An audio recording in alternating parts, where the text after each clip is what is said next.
ஓம் சாந்தி.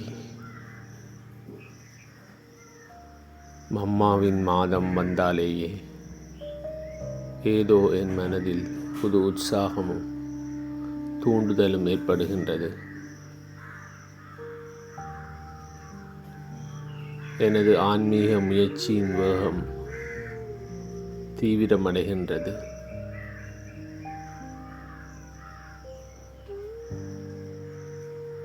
மம்மாவின் துறவும் தபமும் சேவையும் அர்ப்பணிப்பும் அதிர்வலைகளாக எங்கும் பரவியிருப்பதை உணர்கின்றேன்.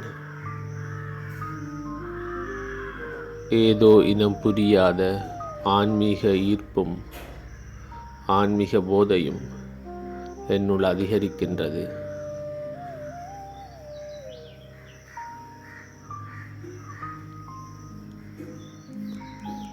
அவரது வாழ்க்கை வரலாற்றை மீட்டி பார்க்கும்போது என்னுள் ஆன்மீக நறுமணம் கமழ்வதுடன்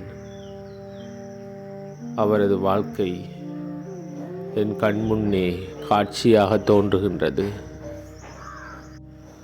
மம்மாவின் ஆன்மீக ஆளுமையும் ராஜரீகமும் என்னை மேலும் துறவின் ஆழத்தை நோக்கி ஈர்க்கின்றது.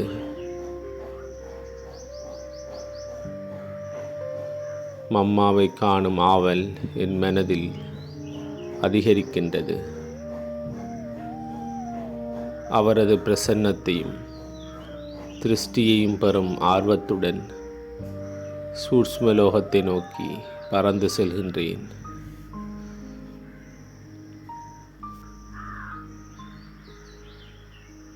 சூட்சுமலோகத்தில் இன்று மம்மா தனது பக்தர்களுக்கு காட்சியளித்த வண்ணம் அம்பாளாக என் முன்னால் தோன்றுகின்றார். நான்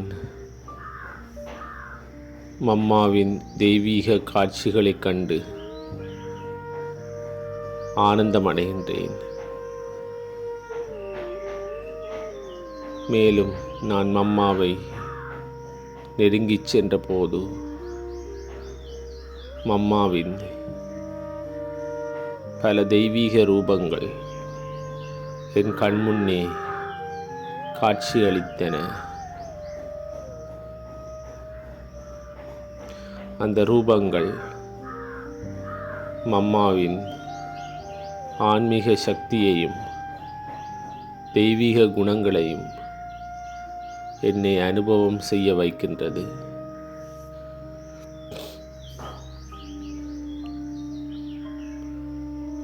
அவர் அருகில் சென்று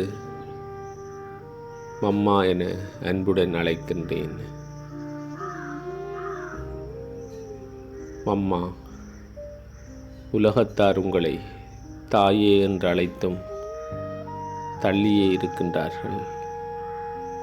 ஆனால் நானோ உங்கள் நேரடி குழந்தையாக இருக்கின்றேன்.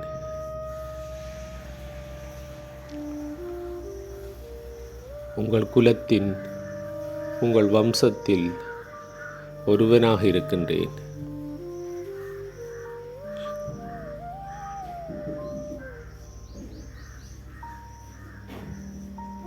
மம்மா, துவாபர யுகத்திலும் கூட ஒரு பிறவியிலேனும் உங்கள் பக்தனாக இருந்திருப்பேன் என்று என் மனம் கூறுகின்றது. மம்மா என்னை குழந்தாய் என்று அழைத்து தெய்வீக புன்முறுவல் செய்தபடி அன்பான திருஷ்டியை அளிக்கின்றார்.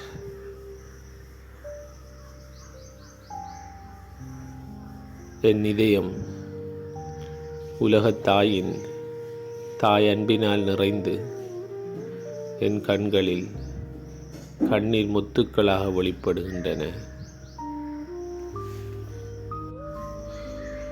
மம்மாவிடமிருந்து ஆன்மீக முயற்சியின் தூண்டுதலை பெற்றவனாக மீண்டும் உலகிற்கு வந்து சேர்கின்றேன். ஓம் சாந்தி.